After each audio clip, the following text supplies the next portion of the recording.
네, 안녕하세요. 오늘 또 여러분과 함께 지구를 위해 생각하고 행동하는 지구론칙 생활 진행자 진아입니다. 지역에서 기후행동 활동을 하시는 두 분을 모시고 1부에 이어서 2부에서는 22대 국회의원 선거에서 각 정당들이 어떤 기후 공약을 내놓았는지에 대해서 함께 분석해보는 시간을 갖도록 하겠습니다. 다시 한번 말씀드리겠는데요. 이번 방송은 기후제를 중심으로 기후 유권자가 올바른 선택을 할 수 있도록 돕기 위해서 마련한 자리입니다. 이 방송에 사용한 자료는 민주당, 국민의힘, 녹색정의당, 새로운미래, 개혁신당, 진보당, 조국혁신당, 새진보연합, 자유통일당의 각 기후 공약의 자료를 그린이움 신문이 3월 17일자 22대 기후공약 총정리로 보도한 기사를 기반으로 한 것임을 다시 한번 알려드립니다.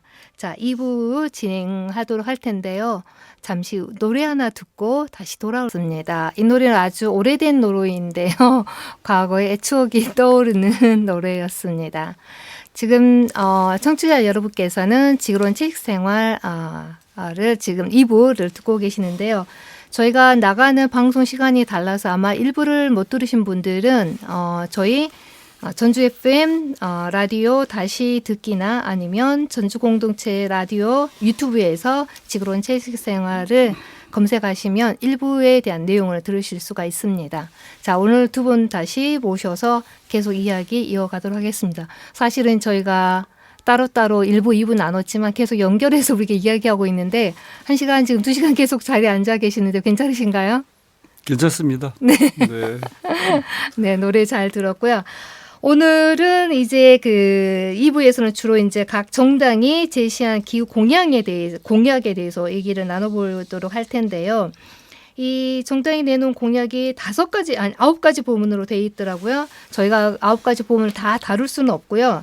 이제 3가지로 좁혀서 얘기를 나눌 텐데 그 중에서 이제 에너지 부문, 농업 부문, 그 다음에 탄소세에 대해서 좀 더 깊은 이야기를 나눠보도록 하고 시간이 여유가 된다면 나머지 분도 좀 더 우리가 한번 다뤄보도록 할게요. 저도 이제 각 정당에서 제시하는 어떤 기후 공약을 봤는데 여러 가지 차이점들이 있더라고요. 어떤 정당은 이런 점이 좀 두각이 되고 이 정당은 좀 이런 것이 너무 좀 약하다. 뭐 여러 가지 차이점, 장단점이 있는데 우선 전체적으로 봤을 때 이 어느 당이 기후 위기 의제를 가장 중요하게 인식하고 있고 어느 당이 조금 취약하다라고 생각하시는지 정주화 교수님 한번 말씀해 주시겠어요? 그래요. 그 각 당이 내놓은 기후 공약의 우선순위를 한번 조사해 본 겁니다. 이거를 먼저 좀 발표를 좀 해볼게요. 말씀하셨던 것처럼 진행자께서 아마 2번이나 반복해서 말씀해 주셔서 다 잘 아실 터인데요. 9개 정당에서 이런 기후 공약을 내놓은 거죠. 이 9개 그 정당에서 자신들이 내놓는 기후 공약을 저희들이 이렇게 체크를 해보니까 10개의 공약 중에서 민주당은 3번째하고 6번째 2번 이 기후 공약이 들어있고 국민의힘은 10개의 공약 중에서 기후 공약이 10번째예요. 그다음에 녹색정의당은 10개의 공약 중에서 첫 번째로 기후 공약을 제안했고요. 새로운 미래에서는 10개의 공약 중에 3번째하고 6번째. 개혁신당은 10번의 공약 중에 10번째. 이건 이제 국민의힘하고 똑같죠. 개혁신당과 국민의힘. 그리고 진보당에서는 10개의 공약 중에 4번째. 조국혁신당은 2번째. 새진보연합은 3개를 공약상 위에 그냥 기후 공약을 배치했고요. 자유통일당에서는 안타깝게도 기후 공약이 없습니다. 빠져 있어요. 무슨 관심이 있는지 저희들이 네. 파악할 수가 없습니다. 예. 네. 이 기후 공약은요. 이게 우선순위가 왜 중요하냐면 이게 각 정당의 기후 문제를 다루는 태도를 먼저 파악해 보고자 하는 거잖아요. 근데 이제 10대 공약에 들어가 있다 아무튼 10대 공약에 들어가 있으면 다행이긴 합니다만 그래도 앞순위에 배치를 해서 기후 문제를 우선적으로 해결하려고 하는 게 보여야 되는데 아직은 전반적으로 좀 그렇지는 못한 상황으로 보여요. 2021년 독일 총선 같은 경우에는 그 기후위기 대응 공약으로 녹색당이 제3당이 됐잖아요. 파란을 일으킨 거죠. 2022년 호주에서도 기후 이슈가 유권자의 표심을 갈랐다는 평가가 있습니다. 그리고 영국에서 앞으로 치를 총선에서도 국민 60%가 뭐 이게 범죄 교육 그 주택 문제보다 기후 대응이 우선이라고 얘기를 하고 있어요. 그러니까 이 기후 위기 대응이 세계적으로는 가장 큰 이슈가 되고 있는데 우리나라는 아직까지 거기 못 미치고 있다고 하는 것이 현실적으로 22대 총선에서 드러나고 있는 거고, 그나마 다행인 건 녹색정의당이 이게 10대 공약 중에 첫 번째로 이제 기후 공약을 제안하고 있다는 것이 그나마 다행스러운 점이라고 할 수 있습니다. 여기에서 제가 조금 더 들여다보고 싶었던 것이 지금 녹색정의당이 가장 좀 중요하게 인식하고 있다라는 게 보여지고요. 지금의 여당인 국민의힘이 이 기후 위기의 문제를 10번째로 놓았다는 것도 좀 실망스럽네요. 왜냐하면 매우 실망스럽습니다. 그렇죠. 왜냐 앞으로 뭐 지금 저 대선이 뭐 몇 년 더 남아 있고 3년 정도 남아 있고 그 시간 동안에 우리가 해야 될 일이 정말 급진적으로 해야 될 일이 너무 많은데 기후위기 의제에 대해서 너무 인식이 낮은 것에 대해서 조금 문제가 있다, 심각한 문제가 있다고 생각이 들고요. 저 개인적으로 보면은 그 독일의 녹색당이 그 많은 국민들의 지지를 얻어서 굉장히 표심을 얻었잖아요. 그런데 이 녹색당이 사실은 전쟁을 지원하는 당이거든요. 우크라이나, 러시아 전쟁을 지원하는 당이고 말이 녹색당이지 실질적으로 그 안을 들여다보면 굉장히 기후위기에 반하는 어떤 그런 정책들을 이어가고 있어요. 그래서 우리가 꼭 그 녹색당이라고 해서 그 독일의 그 좀 좋은 시선이 아닌 좀 더 우리가 더 많은 그러니까 물론 처음에 그 선거 당시에 그러했지만 지금 현재 녹색당이 하고 있는 그런 현안에 대해서 좀 더 저는 개인적으로 좀 더 우리가 더 들여봐야 된다라는 생각이 들고요. 방금 또, 진행자께서 말씀하신 거는 네. 그 지금 독일 녹색당의 최근의 현상을 얘기하시는 네, 거죠? 그렇습니다. 70년대 후반부터 시작되어 왔던 녹색당의 정책 기조가 네. 애초부터 그랬던 건 아닌 네네. 걸로 알고 있는데요. 네. 최근에 어떤 그 녹색당이 힘을 갖게 되면서 네. 정책의 어떤 그 다양성이라고 할까 이런 것들이 밑에서 치고 올라오면서 아마 그런 현상도 밖으로 노출된 거로 알고 있습니다. 네. 그러니까 처음에는 많은 국민들의 지지를 얻어서 이제 입성을 했는데 우리 국민들이 사실 감시하지 않으면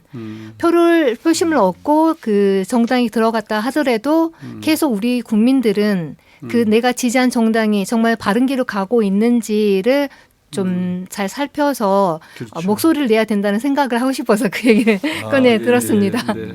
네. 그런 차원으로. 네네, 그렇습니다. 네. 굉장히 뭐 우리가 배워야 될 게 많죠. 과거에 이제 그 특히 유럽 지역에서 그 환경을 보존하겠다고 하는 그 당에 대한 어떤 의지나 아니면 거기에 신념이나 어떤 원칙에 대해서는 존중을 하지만 현재는 많은 어떤 변화가 있었다는 얘기를 드리고요.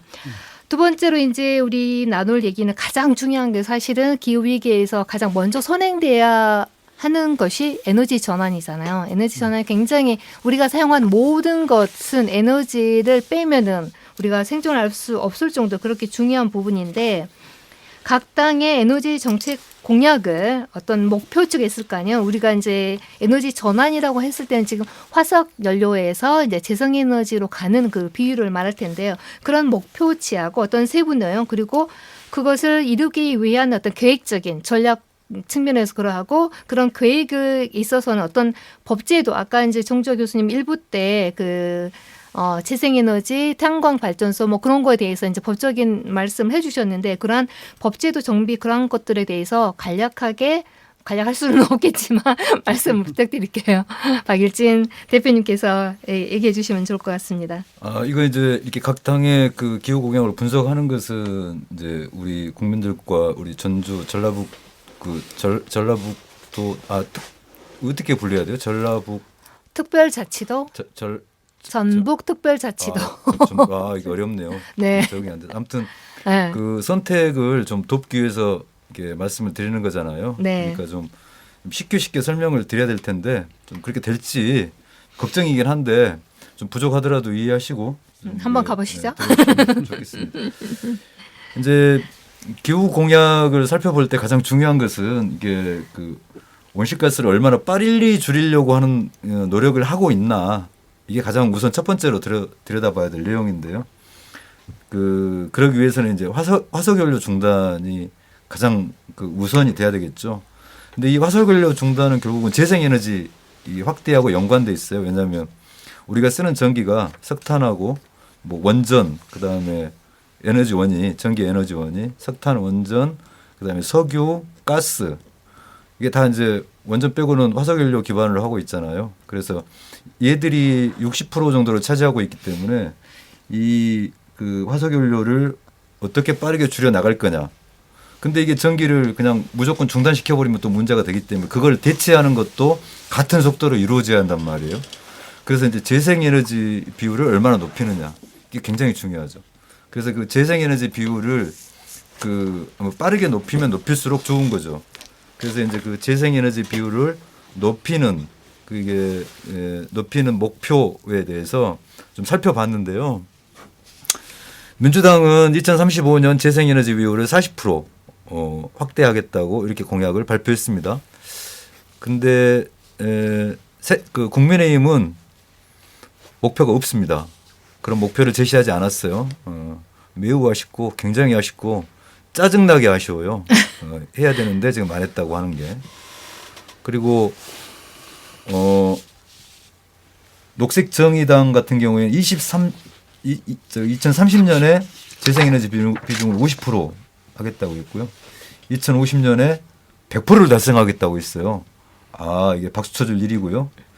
그다음에 조국혁신당은 2030년에 30%, 2050년에 80%를 재생에너지로 충당하겠다고 해서 그만큼 이제 화석연료가 빠르게 사라지는 거겠죠. 네. 그러니까 조국혁신당도 상당히 그 파격적이네요. 네, 파격적인 그런 정책을 제안을 하고 있습니다. 새진보연합은 2035년에 60%를 달성하겠다고 했어요. 새진보연합의 좀 특징은 전 국토의 1.5%를 재생에너지 발전 용도로 지정하겠다는 거예요. 아, 이거 새진보연합도 이게 괜찮은 것 같아요. 나쁘진 않은 것 같고요. 그만큼 이제 빠르게 또 여기도 화석연료로 줄여가야 되는 과제도 동시에 들어있는 거니까요. 그리고 새로운 미래가 2030년에 재생에너지를 40% 하기로 했어요. 이게 윤석열 정부가 재생에너지를 2030년까지 21.6%를 하기로 했거든요. 그거에 비하면 거의 새로운 미래도 거의 더블 스코어 이상으로 좀 하겠다. 좀 이렇게 했죠. 개혁신당은 재생에너지 목표가 없습니다. 대신에 알리백을 민간 차원에서 활성화하겠다. 국가 차원에서는 무탄소 전원이라고 하는 CF100을 좀 확대하겠다. 좀 이런 계획을 가지고 있습니다. 그리고 이제 진보당에서는 2050년 재생에너지를 100% 전환하겠다. 이런 목표를 가지고 있어요. 그래서 각 정당들이 보면 국민의힘과 그다음에 그 개혁신당을 빼고는 거의 대부분 지금 윤석열 정부보다 훨씬 파격적인 목표치를 제시하고 있는 것을 확인할 수 있습니다. 그럼 현재 그 재생에너지 비율이 몇 %인가요? 9% 정도 됩니다. 그럼 9%면 2030년이면 지금 6년밖에 남지 않았는데 그 6년 기간 동안에 40%, 30% 대부분 더블 스코어 40%, 50%가 실현 가능한 목표일까요?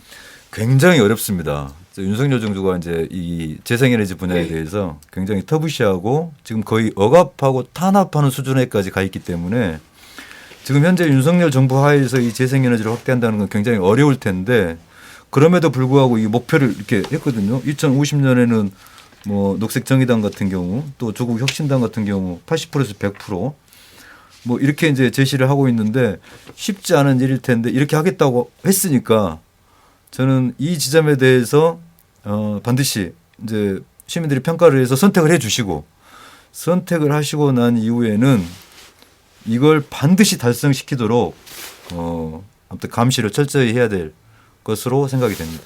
그러니까 어렵다는 게 두 가지 측면이 있을 수 있어요. 기술적으로 어려운 거냐 아니면 의지적으로 어려운 거냐. 네네. 이게 나눌 수 있잖아요. 네. 근데 기술적으로는 어렵지 않을 것 같습니다. 할 수 있어요. 우리나라의 지금 현재 기술력으로는.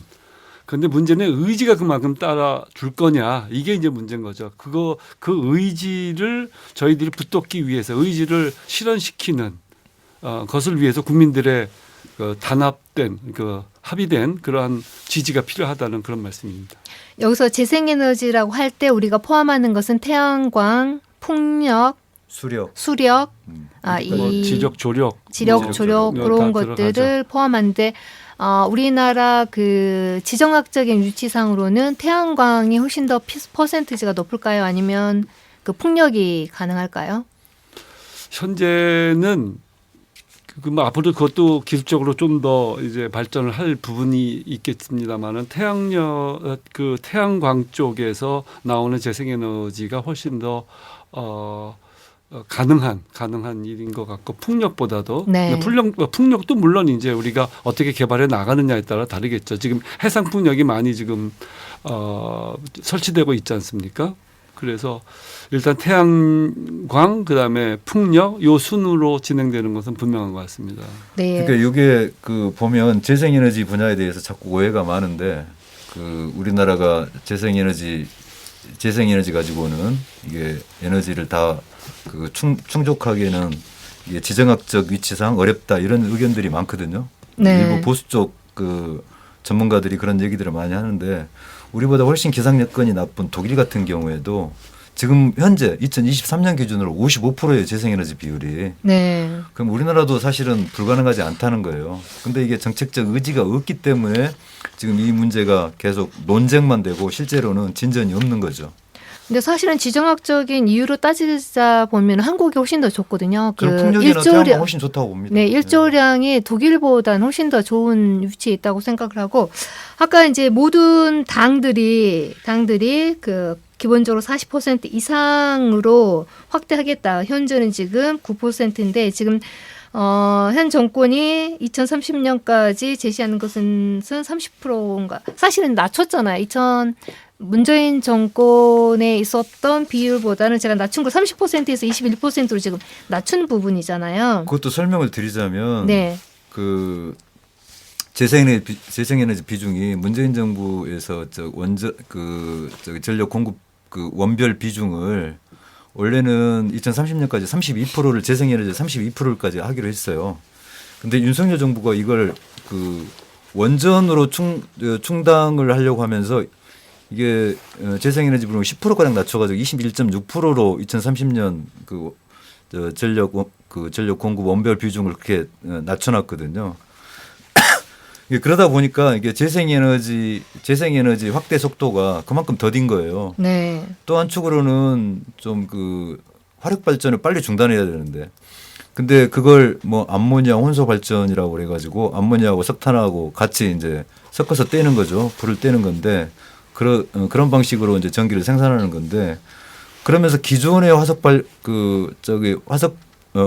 석탄화력 발전소를 이용하고 있는 거예요. 결국은 석탄을 떼기 때문에 온실가스가 나오는 거잖아요. 이게 늦어지면 늦어질수록 재생에너지가 자꾸 뒤로 밀릴 수밖에 없어요. 그래서 빨리 여기 좌초 산업은 빨리 폐쇄할 건 폐쇄해야 되는데 원전도 수명 연장하죠. 석탄화력 발전소도 그런 방식으로 계속 수명 연장해 가려고 하고 있죠. 또 수소온소 발전이라고 그래가지고 이것도 가스하고 섞어서 떼는 거예요. 근데 이것도 이산화탄소를 배출을 하게 되는 거거든요. 계속 이런 방식으로 이상한 방향으로 그 온실가스를 아예 배출을 못하도록 막아야 되는데 조금 옛날보다 덜 배출된다고 그래가지고 그런 방향으로 정책 방향의 목표를 가져가는 것은 정말 잘못됐다. 네. 그래서 이게 재생에너지 분야가 지금 같이 영국하고 2018년도에 같은 비중으로 출발했는데 영국은 지금 이미 재생에너지 공급 비중이 20%를 넘어섰는데 우리나라는 9%도 안 돼가지고 그냥 이것도 많다고 지금 보수 쪽에서는 주장을 하고 있는데 형편없는 거예요. 영국에 비하면. 네. 이거 얼마나 화가 나는지 모를 일이죠. 그렇죠. 화가 나죠. 이 재생에너지 관련해서 두 가지를 한번 여쭤볼게요. 첫 번째는 지금 현재는 9%가 이게 우리 경제하고 연관이 있잖아요. 지금 우리 산업과 연관이 있는 아리백에 대해서 한번 여쭤보고 싶고, 또 하나는 지금 국민의힘에서는 재생에너지 비율 그러니까 비율을 발표하지 않았다는 얘기죠. 그런데 잠깐 보니까 재생에너지와 원자력을 조화롭게 어쩌고저쩌고 하는 것 같은데 그게 어떤 내용인가요? 그 뒤에 거서 제가 말씀드리고 그래요? 앞에 거는 이제 네네. 그러면 말씀하시면 좋을 것 같은데. 네네. 지금 이제 사실은 얼마 전에 그 각 여당 야당 대표가 아리백이 알아서 뭐하고 모르면 어쩌고라고 하는 그런 발언을 했는데 상당히 위험한 발언이잖아요. 그 사람 개인의 위험성이 아니라 우리 국민들의 앞으로 미래 먹거리하고 연관이 되는데 아리백을 우리가 얘기하지 않을 수 없거든요. 재생에너지 얘기하면은 네. 그렇죠. 그러니까 이건 기업이 죽고 살고 하는 문제죠. 네. 결국은 우리는 이제 수출로 먹고 사는 나라이기 때문에 이제 수출로 먹고 사는 기업들이 이것 때문에 수출이 막힌다고 하면 결국은 기업의 생존 문제가 대두되는 거고 기업의 생존 문제는 결국 국민들의 삶과 직결되는 문제가 되는 거죠. 따라서 이제 그 빠르게 공급망을 재생에너지로 재편하는 게 필요한데 그게 이제 그 100%를 재생에너지로 공급해야 된다는 거 아니에요. 근데 지금 예전에는 그 일종의 이제 그 하청이라고 그러나요? 그 본사가 있고 계열사가 있고 그러잖아요. 네네 합청업체. 네. 근데 아무튼 예전에는 이게 본사만 알리백을 하면 됐어요. 근데 요즘에 이제 그 글로벌 스탠다드에 하면 그 요구가 이게 모든 그 부품을 좋다는 하청 업체들도 알리백을 해야 된다는 거예요. 그렇죠. 근데 우리나라는 그런 분야가 거의 갖춰져 있지 않아요. 네. 그런데 그 부품을 생산하는 그런 중소기업들이 그런 알리백을 달성하지 못하면 결국은 이게 본사도 문제가 되는 거예요. 결국은 본사도 문제는 최종 제품을 만들어서 나가는 것은 본사에서 하는 일이잖아요. 네. 그러니까 이런 문제가 되는 건데 이런 문제가 있음에도 불구하고 우리나라는 CF100이라고 하는 요상한 그 의제를 들고 나와가지고 이걸 국제 표준이 되겠다고 하는 건데 이건 말이 안 맞는 거죠. 이게 알리백은 민간 차원에서 민간 기업들이 자발적으로 하는 일이에요. 네. 국가가 개입해서 하는 일이 아니란 말이에요. 그리고 이미 글로벌 스탠다드가 돼 있는 거예요. 근데 이 글로벌 스탠다드를 국가가 개입해서 바꾸겠다? 민간들이 알아서 이미 그 방향으로 다 전환을 해버렸는데 그 무탄소 우리가 원전 에너지로 해서 생산했으니까 이건 알리백 기준만큼 좋은 거야. 이렇게 이게 국제 표준이 되게 해줘. 이런다고 한들 그 이미 그 400개가 넘는 기업들이 참여한 그 글로벌 기업들이 참여한 이 기업들이 동의해 주겠냐 하는 거예요. 그렇죠. 그러니까 앞으로 알 수 없는 그 미래를 향해서 달려가는 거예요. 이미 그 확정된 미래가 있는데 네. 그리고 그 미래로 가면은 그 우리나라 기업들이 큰 어려움이 없는데 그 확정된 미래를 놔두고 왜 벼랑 끝이 될지 아니면 진짜 지옥이 될지 또 모를 그런 곳으로 자꾸 이렇게 가려고 하는 건지. 불길로 이게 원전 역시도 산업이고 원전 산업을 주도하는 어느 거대한 기업이 있잖아요. 거기에 또 속해져 있는 많은 그 기업인들이 있고 이 부분과 그 연계가 있는 것 같아요. 지금 방금 얘기하신 이 CF100 얘기는 사실 그린 텍소노미 문제하고 깊은 관계가 있죠. 사실 그 유럽에서 시작을 2020년에 아마 시작을 6월 달인가 했는데 그때는 이 그린 텍소노미 그러니까 녹색 분류 체계라는 뜻이잖아요. 네. 텍소노미가 분류법을 뜻하는 말이니까.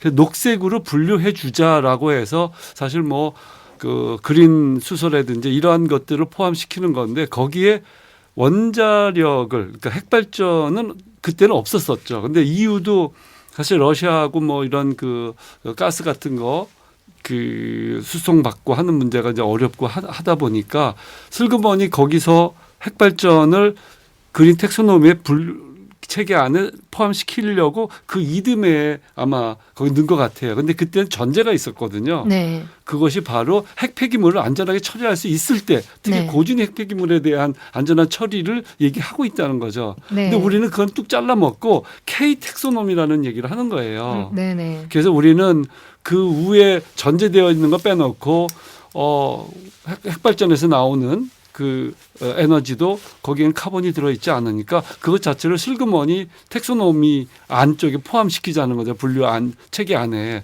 그래서 그걸 가지고 K 텍소노미라고 부르고 그래서 그 카본이 없기 때문에 그걸 갖고 기업 그 아리백에 대체시키겠다. 기업에서 생산하는 생산물들을 그리고 그걸 국제화하려고 노력한다. 좀 이렇게 나가고 있는 거죠. 근데 그게 국제화가 가능한가요? 왜냐하면 아리백은 이제 모든 어떤 우리가 생산하는 부품을 포함해서 모든 완제품에 재생에너지를 이용해서 생산하는 것을 목표로 하는 것이잖아요. 특히 이제 우리나라에 보면 반도체에 가 거의 우리 우리 그 경제의 퍼센트지로 봤을 때 굉장히 높은 20%인가요? 굉장히 높은 어떤 비중을 차지하는데 이렇게 돼서 아리백의 재생에너지 비율이 확보하지 못하면은 많은 기업들이 해외로 나갈 것 같아요. 그렇죠. 지금 네. 그런 현상이 있지 않습니까?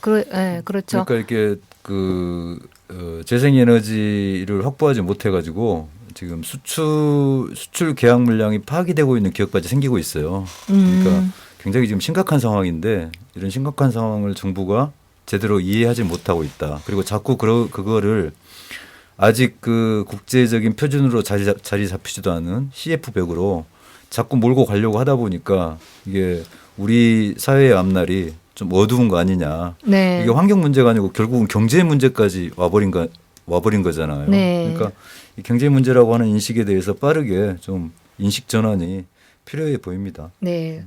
우리 이제 그 정주혁 교수님께서는 그 특히 이제 재생에너지와 관련해서 지금 마을에서 어떤 공동 사회협동 농업을 만들어서 뭐 자체적으로 마을에서 만든 에너지는 마을에서 쓰는 어떤 그런 것을 지금 목표로 하고 계시고 또 원자력 발전소에 대해서 굉장히 조예가 깊으세요. 그래서 아까 그 국민의힘에서 내놓은 공약이 보면은 재생에너지와 뭐 원자력을 잘 조화해서 하겠다. 두리뭉실하게 지금 그 얘기는 재생에너지 목표치를 정확하게 제시하지 못하는 것은 원전에 집중하겠다라는 의미로 들리거든요. 맞나요? 그러니까 네. 방금 말씀드렸듯이 맞습니다. 그 진행자께서 말씀하신 게 맞는데 그 베이스에다가 K-텍스노미를 깔고 네. 그렇게 하게 되면 원전에서 만들어지는 에너지를 마음대로 확보할 수 있잖아요. 근데 네. 대규모 지금 원전에서 만들어지는 에너지에 대한 문제 제기가 여기저기 있지요. 지금 한빛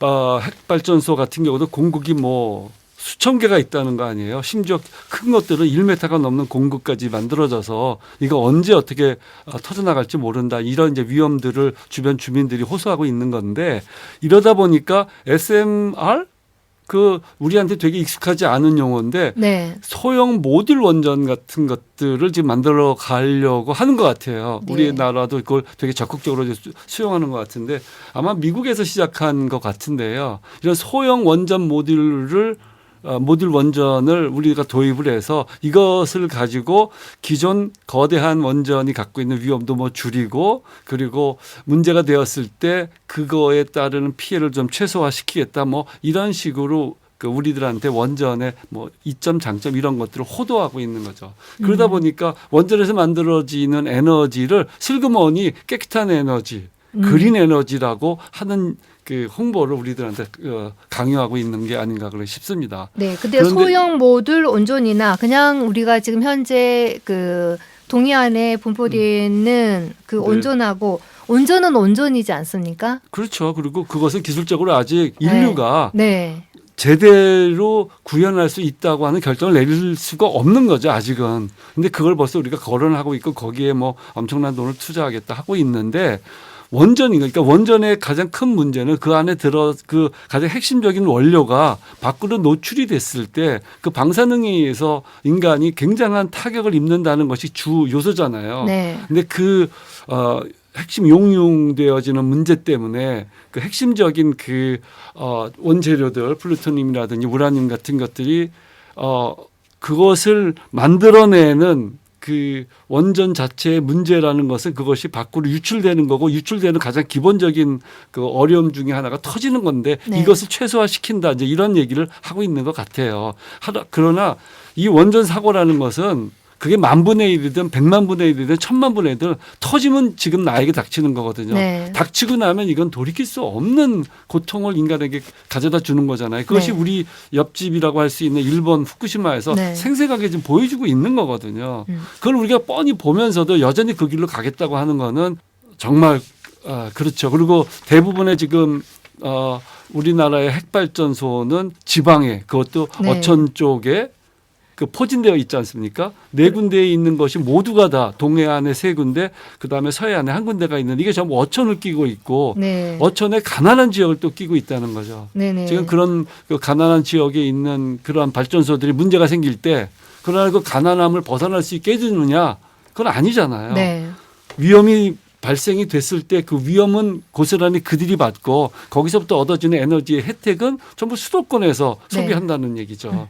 이러한 모순된 점을 해소하기 위해서는 우리가 재생에너지를 가야 돼요. 네. 이거는 뭐 가도 되고 안 되고 이런 우리의 선택의 문제가 아니라 우리가 네. 반드시 가야 되는 건데 이거를 늦추고 있는 현 정부의 이런 에너지 정책은 문제가 있다고 네. 말씀드릴 수 있겠습니다. 네. 지금 22대 총선에서 우리가 이제 그 뭐 정당 투표나 또 비례대표에 대해서 투표를 할 때 선택의 기준 중에 하나가 원전이냐 재생에너지냐 네. 이 문제가 그 기후 공약 관련해서 굉장히 중요한 판단 기준이 될 것으로 보입니다. 네. 그래서 보면 국민의힘과 개혁신당은 원전에 대한 얘기를 하고 있어요. 거기에 고준 핵 폐기물 저장소를 고준위 방사성 폐기물 처리장을 만들겠다는 거죠. 이게 어떤 개혁신당은. 것인가요? 네, 어떤 것인가요? 그러니까 이게 그 제일 위험한 이제 그 폐기물이죠. 원전 네. 폐기물인데 이건 굉장히 그 위험한 폐기물이기 때문에 그 처리할 때 안전 관리가 굉장히 중요해요. 그러니까 이게 집안이 안정되어 있는 곳에 이제 유럽 같은 경우에 거의 500m 좀 파고 들어가서 거기 또 그 좀 집안이 안정돼 있고 그 아무튼 바위로 이렇게 돼 있어야 될 거 아니에요. 네. 또 지진이 발생하지 않아야 되고 네. 이게 이런 지역을 우리나라에 찾기는 쉽지가 않아요. 그리고 또 이게 주민 민원 문제도 또 있는 거죠. 그렇기 때문에 이 고준위 방사성 폐기물 처리장을 만든다는 것이 쉽지가 않은데 그러면 우리나라 지형에서는 쉽지가 않기 때문에 이게 원전 폐기물이 계속 쌓이는 것은 우리 국민들 안전에 결정적으로 문제가 생길 수 있는 거죠. 따라서 이 고준위 방사성 폐기물 처리장을 만들기도 쉽지 않은 구조에서 자꾸 핵 에너지를 확대하겠다. 이런 것은 우리에게 더 큰 문제를 기후 문제보다도 더 큰 문제를 우리 미래 세대에게 전가하는 상황이 될 수가 있어요. 그래서 이 문제만큼은 이게 아무튼 국민들이 이번에 투표하실 때 굉장히 중요한 판단 기준으로 좀 삼으시면 좋지 않을까 예. 생각을 합니다. 네. 정 유럽이나- 교수님, 네. 네. 아까 그린 텍소노미 말씀하셨는데 이 그린 텍소노미에서 조건이 녹색 분류 체계하는 데서 조건이 방금 말씀하시는 이 고준이 뭐죠? 방사성 폐기물 처리장. 네, 그게 전제가 돼야 되는 거죠. 전제가 돼야 돼. 그러니까 네. 유럽에서도 네. 그 땅 넓은 데서도 네. 그 고준위 방사성 폐기물 처리장 만들 부지를 찾기가 쉽지 않다는 얘기예요. 네. 현재 이 얘기는 인류는 달리 핀란드에 말하면. 한 곳이 있죠. 네. 핀란드에서 세계 최초로 거기가 아마 에우라오키시라고 해요. 에우라오키라 우리가 이제 입에 쫙 달라붙지 않는 곳인데 온칼로 그 고준위 핵폐기장으로 이름 지어진 것 같아요. 네. 근데 여기는 이 핀란드 국민이 40년 동안 논의하면서 지금 겨우 만들어낸 거예요. 지금 우리나라에서 얘기를 해서 앞으로 40년 후에 어떤 그 고준 핵폐기장을 만든다 이런 얘기를 하는 건지 아니면 4년 만에 만들려고 하는 건지 모르겠는데 네. 그만큼 어렵다는 얘기거든요. 네. 방금 옆에서 대표님 열렬하게 말씀을 하신 것처럼 이렇게 쉽지 않은 일을 우리가 선뜻 우리도 고준위 폐기물 그런 그 처리장을 만들어서 우리도 하자 뭐 이렇게 얘기하는 게 그야말로 공허로운 공약에 불과한 거지 이게 쉬운 일이 아니거든요. 그리고 우리나라 지지율이 거기에 적합한지도 우리는 확신할 수 없는 거고. 네. 그러니까 이러한 것들이 우리 앞에 있기 때문에 이게 핵 발전으로는 절대로 가서는 안 된다는 거죠. 네. 아까 이제 박혁준 대표님께서 말씀하셨는데 우리는 이미 가야 할 길이 정해져 있는데 왜 자꾸 삐딱선을 가지 말아야 할 길을 가고 있는 걸까요, 현 정부는? 그게 결국은 그 기득권이라고 봐야죠. 그리고 카르텔이라고 봐야 되고 윤석열 대통령이 좋아하는 카르텔이 뭐 다른 카르텔 아니고요. 완전 마피아 지식인 카르텔. 카르텔이라고 그래가지고 R&D 예산을 다 잘라버렸는데 그게 카르텔이 아니고요. 진짜 원전을 둘러싸고 정치, 경제, 예? 그다음에 사회 이런 각 분야에 거쳐가지고 이게 강력하게 형성되어 있는 언론까지 포함해가지고요. 이게 진짜 그 카르텔이고 좀 과격하게 얘기하자면 마피아지. 예. 예. 쉽게 말해 원전 마피아, 그렇죠. 핵마피아. 그런 거지. 그래서 그런 문제 때문에 우리 사회가 계속 그 국민들에게 잘못된 정보, 잘못된 그 지식 이런 것들이 강요되고 있는 거죠. 좀 빨리 이게 정리가 빠르면 빠를수록 좋을 것 같은데 네. 이게 그 갈수록 논쟁만 심해지고 답이 안 보이니 국민들이 원전이냐 재생에너지냐 이거에 대해서 그냥 확실하게 정리를 해주세요 이번에. 네. 확실하게 정리해 주세요. 맞습니다. 네. 맞아요. 국민이 확실하게 온전이나 재생이냐. 우리가 그렇지만 100% 가는 길은 재생이어야 한다라는 게 사실은 결론이잖아요. 아니, 국민들이 정리해 주실 거잖아요. 네네. 원전으로 가고 싶으면 여기를 많이 찍어 주실 거고요. 네. 재생에너지로 가야 된다고 하면 안 찍을 거 아니에요. 네. 그 원전을 주장하는 이게 당들을. 네. 그래서 우리 한 표가 우리의 현재의 우리의 생존을 결정할 수 있고 우리 미래 세대의 생존을 결정할 수 있다. 나의 한 표 예. 정확하게. 네. 네. 제가 지난번 여기에 출연을 했다가 네. 그게 벌써 꽤 됐죠. 1년이 넘은 것 같은데 그 네. 사이에도 그 후쿠시마를 다녀왔어요. 아, 네. 그래서 작년 10월 말에 갔다 11월 초에 이제 돌아왔거든요. 이번에도 역시나 오염수뿐만 아니라 오염토의 문제가 상당히 심각합니다. 네. 이거는 지금 말로 이렇게 설명하기가 참 어려운데 네. 그 쌓아놨던 오염토들이 그 비닐 포대에 담겨놓은 게 햇빛과 바람에 의해서 날아가면 네. 그 안에 들어있던 그 방사능을 먹으면 모래나 이런 흙들이 어떻게 되겠어요? 바람이 날리거나 비에 쓸려 나가잖아요. 그렇죠. 이런 것들이 방치되어 있는 걸 상당히 많이 볼 수가 있었고 그러다 보니까 이걸 가져다가 어딘가에서 재사용을 하고 있는 거예요. 예, 예. 이거를 우리가 겪을지 모른다는 거죠. 그렇죠. 우리는 이 네. 조그만 땅덩어리에 갖다 놓을 때도 사실 그 만만치 않을 거거든요. 문제가 생긴다면. 네. 따라서 이런 거는 지금 우리가 결단을 내려서 지금 있는 것도 폐로를 결정해야 될 뿐만 아니라 더 이상 새로운 원전 건설은 절대 안 된다는 그게 작든 크든 네. 원전은 원전이죠. 네. 그리고 또 이제 그 원전을 해야 된다고 주장하는 논리 중에 하나가 그 문제가 있어요. 재생에너지의 가능성 때문에 네. 이제 원전이 필요하다. 그래서 원전을 해야 된다 이런 이제 주장들을 하는데 재생에너지가 이제 가능성이라고 하는 것은 생산될 때만 생산되고 생산 안 될 때는 안 된다 이런 얘기 아니에요. 네. 그러니까 저녁에는 생산 안 되고 비 올 때는 생산 안 되고 눈 올 때 생산 안 된다. 비추가하면 되지 않나요? 그러니까 이제 그런 문제가 있어서 네. 그리고 또 생산될 때는 몽땅 생산돼 가지고 이게 그 공급 물량이 초과해 가지고 공급량이 초과해 가지고 뭐 송 배정만에 무리를 준다 뭐 이런 얘기인데 근데 독일도 지금 55% 하고 있잖아요. 그럼 독일도 이런 문제 안 겪었겠어요? 네. 전에 조천호 박사가 나와가지고 하도 답답하니까 이런 얘기를 하시더라고요. 55%나 되는데 그럼 독일은 그런 문제 안 겪었겠냐. 우리가 이건 미룰 문제가 아니고 방법을 찾으면 되는 거예요. 방법을. 그 뭐 2차 전지라든가 이런 것들을 통해서 그 뭐 저장 장치에 대한 개발로 이게 그 가능성 문제를 해소해 나가는 방법도 있고요. 반드시 가야 될 길이기 때문에 그 가야 될 길을 앞두고 우리가 닥쳐오는 문제들을 해결하기 위해서 노력하는 것이 필요한 것이지 지금 당장 문제가 된다고 해서 이거 안 해. 이런 방식이 맞느냐는 거예요. 그렇죠. 그럼 맞느냐는 문제를 얘기하고 있는 거고. 근데 재생에너지가 이런 문제가 있다고 그래가지고 지금 어느 특정 2개 정당 같은 경우에는 지금 이게 공약상에도 지금 그렇게 얘기를 하고 있는 거잖아요. 네. 기후 시민들 입장에서 보면 얼마나 화날 일이에요 이게. 자, 우리가 현 정부의 어떤 에너지 정책에 대해서 얘기하면 열이 안 올 수가 없죠. 우리 잠시 열을 식히기 위해서 노래 한 곡 듣고 그러니까요. 잠시 좀 열을 진정하시고 많이 냈죠. 아주 좋습니다. 그런 열을 우리가 이거 정권 필요할 심판이라서. 때는 해야 된다는 게 우리 또 목표고 우리가 해야 되는 주권이 아닐까 생각을 합니다. 노래 한 곡 듣고 다시 돌아올게요.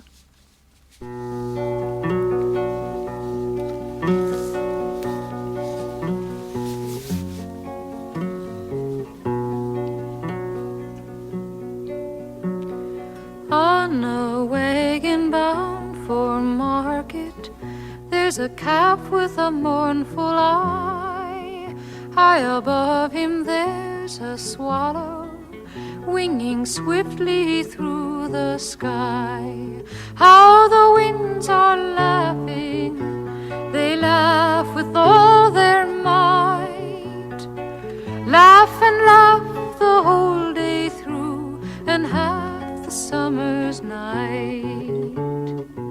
Donna, donna, donna, donna, donna, Dona, dona, dona, don.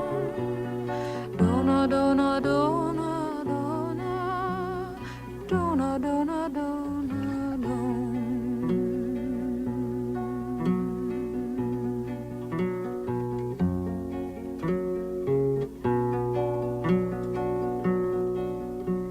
Stop complaining, said the farmer who told you a calf to be. Why don't you have wings to fly with, like the swallow so proud and free? How the winds are laughing, they laugh with all their might. Laugh and laugh the whole day through, and half the summer's night. Dona, dona, dona, dona. Dona, dona, dona, don. Dona, dona, dona, dona. Dona, dona, dona, don.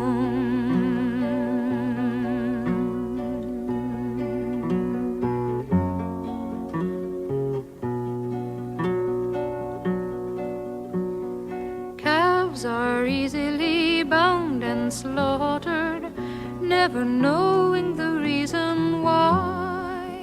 But whoever treasures freedom, like the swallow has learned to fly. How the winds are laughing, they laugh with all their might. Laugh and laugh the whole day through, and half the summer's night. Dona, dona, dona, dona. Dona, dona, dona, don. Dona, dona, dona, dona. Dona, dona, dona, don.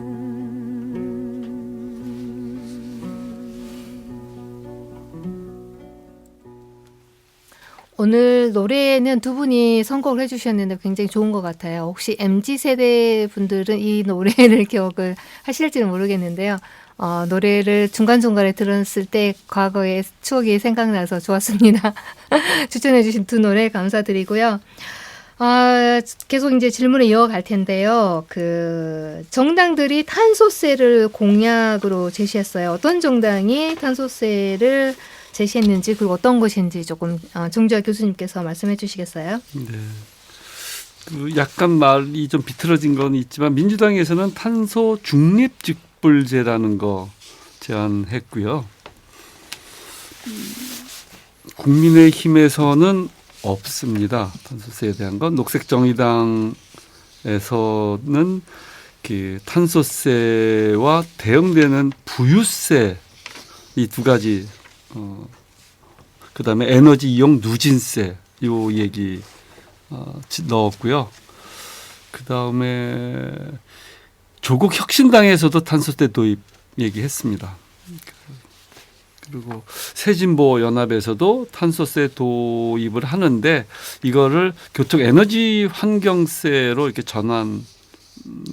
에너지 환경세를 전환해서 탄소세로 이렇게 만들겠다. 그다음에 탄소 배당제를 도입하겠다. 이런 얘기인데 요거는 조금 더 들여다 봐야 될 것 같습니다. 그러니까 여러 비례정당들이 지금 비례정당 아니고 당이죠. 당이나 비례정당이나 이런 곳에서 이제 탄소세 도입을 얘기하고 있는데요. 거의 대부분 그러는 것 같아요.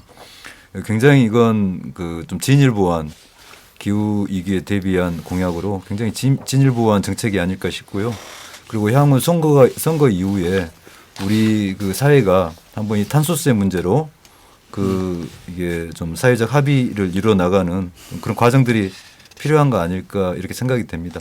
예, 새로운 미래에서도 탄소세 도입 정책 결정했습니다. 네, 대부분 탄소세에 대해서는 각 정당들이 동의하는 바인데 왜 국민의힘에서는 굉장히 중요하잖아요. 국가 경쟁력뿐만 아니라 각각 기업의 경쟁력도 이거 탄소세하고 관련이 있을 것 같아요. 앞으로는 내가 사는 모든 물건에 얼마만큼 탄소 배출이 돼 있는지 그런 것들도 앞으로 향후에는 표기하게 되지 않나요? 그래서 소비자들이 내가 가치 소비라든지 뭐 환경을 보존하는 그런 소비에 좀 그런 흐름으로 가고 있는데 그렇게 되면 국제 경쟁력뿐만 아니라 그 기업들이 네. 국내에서도 그 경쟁력에 좀 늦추지 않을까? 근데 이게 지금 그렇게 하는 것이 사실은 어떤 기업의 뿐만 아니라 전 지구적으로 도움이 되는 건데 왜 국민의힘 여당에서는 그 탄소세에 대해서 언급 안 하는지 조금 아쉽네요. 세금 깎아주기에 바쁘시잖아요. 네. 대통령께서 네. 새로운 세금을 걷자 하는 것에 대해서 부담을 느끼셨을 수도 있죠. 그런데 필요한 곳에는 세금을 부과하고 좀 깎을 때는 깎아줘야 되는데 이게 거꾸로 가서 문제가 아닌가요? 탄소를 바라보는 시각도 약간 좀 다른 것 같아요. 그러니까 아까도 우리가 그 탄소 프리 얘기했었잖아요. CF100 얘기를 했는데 네. 그 탄소를 이렇게 하면 이렇게 줄일 수 있다라고 하는 어떠한 그 전략이 여기는 그러면 원전을 하면 되지. 그럼 탄소 배출하는 거를 안 할 수 있는 거잖아라고 탄소를 대하는 태도가 조금 다른 그 당과는 조금 달라서 네. 훨씬 더 유연하게 받는 게 아닌가. 탄소에 대한 위험이나 탄소가 가져올 수 있는 어떤 부담감을 좀 덜 느끼는 게 아닌가 그렇게 생각을 합니다. 탄소세라는 것은 탄소를 배출하는 곳에 세금을 부과하겠다는 뜻인데 그렇게 할 경우에는 부유세처럼 네. 탄소를 배출하는 기업에 무리를 주게 되니까 네. 좀 친기업적인 생각을 갖고 있는 정당이라면 약간 뒤로 좀 주춤하는 그런 모습이 아닌가 싶습니다. 네, 그렇게도 해석이 될 것 같다는 생각이 드네요. 예. 제 생각일 뿐입니다. 네, 시간을 자꾸 흘러가서 이제 마지막 질문으로 들어갈게요. 이 부분이 굉장히 중요할 것 같은데 각 정당마다 지금 공약을 내세웠어요. 그런데 이것을 이루기 위해서는 특별한 조직 체계가 있어야 되잖아요. 말로만 해서 되는 게 아니잖아요. 그것을 이뤄내기 목표를 설정하고 그 목표를 이루기 위해서 어떤 계획을 세워야 되는 그런 조직적인 구조가 필요하죠. 그래서 각각 당마다 이렇게 기후 대응을 위한 조직을 만들고 대응을 위해서 어떤 재원 마련이나 관리를 위해서 어떻게 하겠다라는 어떤 구체적인 계획들이 갖고 있나요?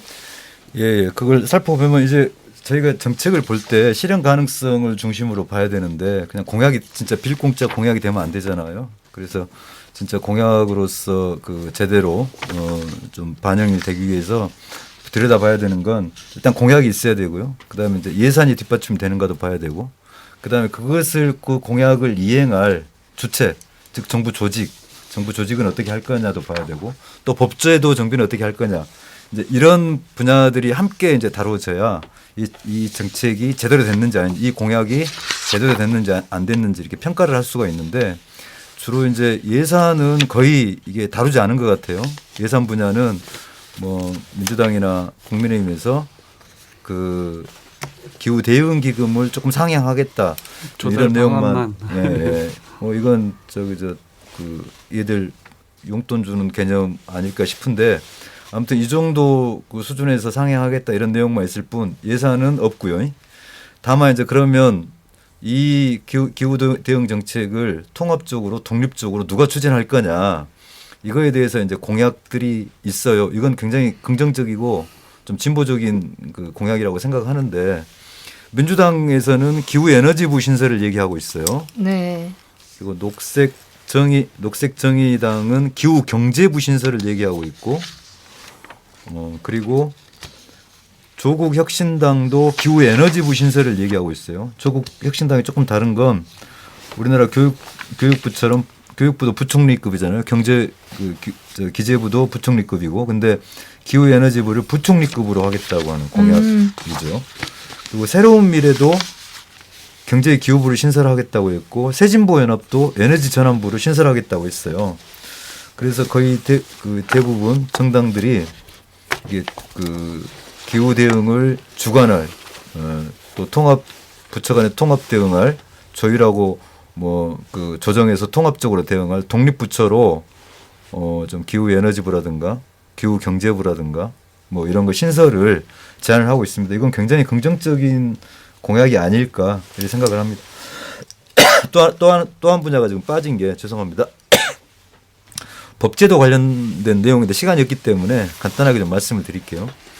이게 법제도 관련해서 국민의힘에서, 제가 아까 국민의힘에 대해서 굉장히 재생에너지 정책 관련 비판을 많이 했는데, 칭찬 하나 해야 될 분야가 해상풍력특별법을 제정하겠다고 했어요. 네. 그리고 이제 석탄 발전 폐쇄 지역 지원에 관한 특별법도 국민의힘이 이제 제정을 추진한다고 그 정책으로 제안하고 있습니다.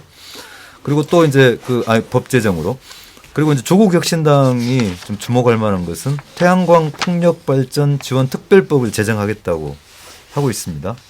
그래서 이게 법 제도가 이건 이제 여야를 넘나든 거잖아요. 네. 일종의 여야를 넘나들고 그래서 이건 굉장히 좀 긍정적인 공약이 아닐까 생각을 합니다. 네, 나름대로 다 각 당에서 하겠다라는 기후위기 대응을 적절히 하겠다는 의지가 반영된 것 같습니다.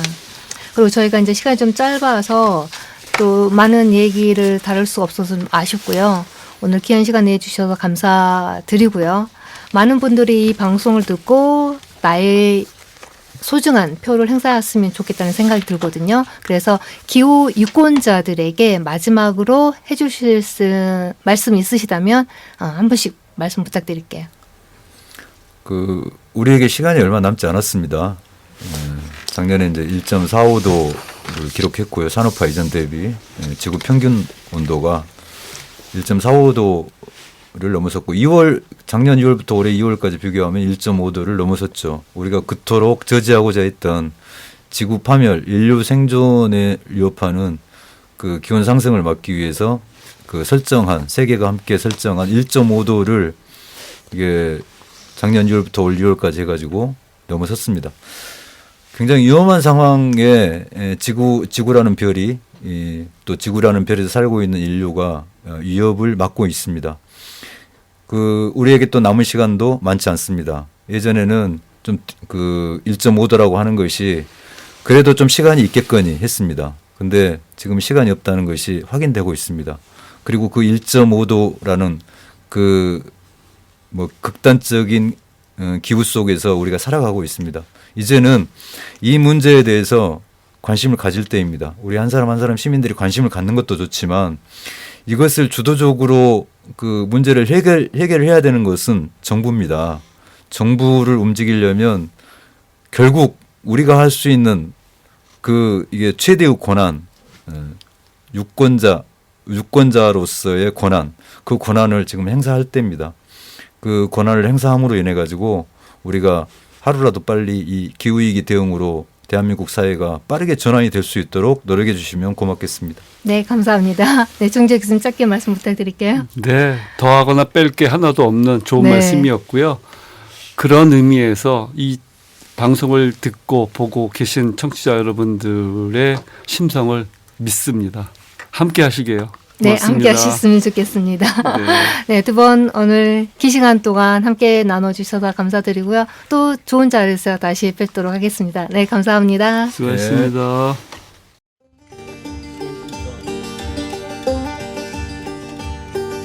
Well, I'm gonna get through this world the best I can if I can. And I'm gonna get through this world and I think I can. 네, 박일진 대표 정주하 교수님으로부터 각 정당이 제시하는 기후 공약에 대해서 비교 분석해봤는데요. 청취자 여러분, 다가오는 4월 10일 선거에 어떤 당을 지지할지 결정하셨나요? 이번 총선이 기후 파국을 막을 마지막 총선이라고 합니다. 우리에게 남은 탄소 예산은 6년밖에 남지 않았습니다. 인류 최대의 위기라고 할 수 있는 기후 위기에 기후 유권자로서 우리의 한 표가 우리와 수손의 미래를 결정한다는 것을 꼭 기억하셨으면 좋겠습니다. 다음 주에도 유익한 방송으로 다시 찾아올게요. 지구론 지식생활 진행자 진아였습니다. 안녕히 계세요.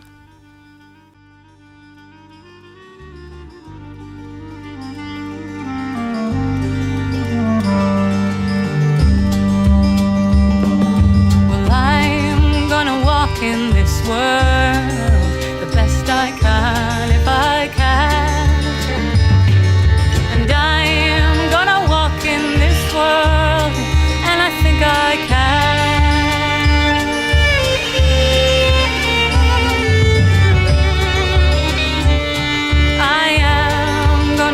talk in this world the best I can if I can.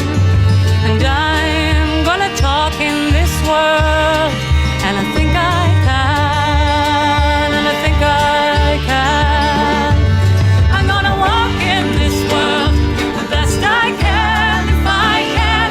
I'm gonna talk in this world the best I can if I can. I'm gonna get through this world the best I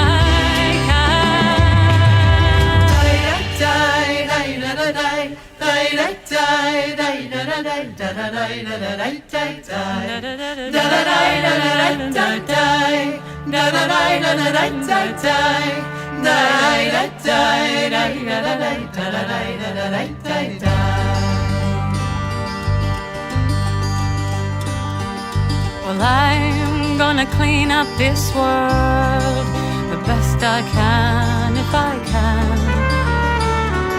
And I'm gonna clean up this world, and I think I can.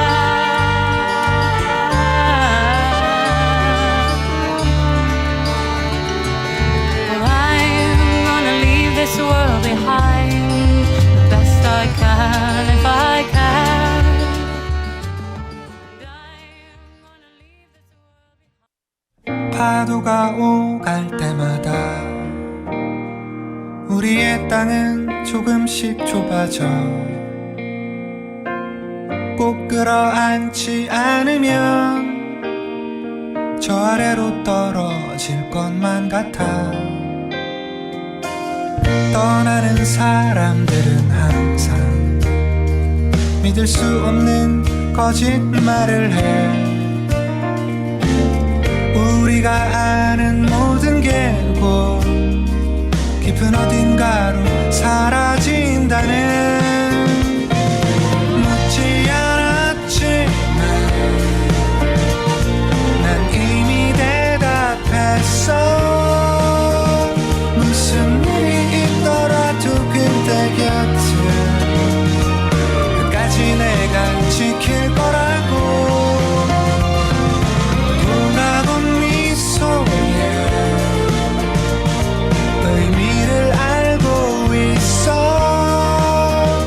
걱정 없이 기다릴게. 또 다른 내일의 물결.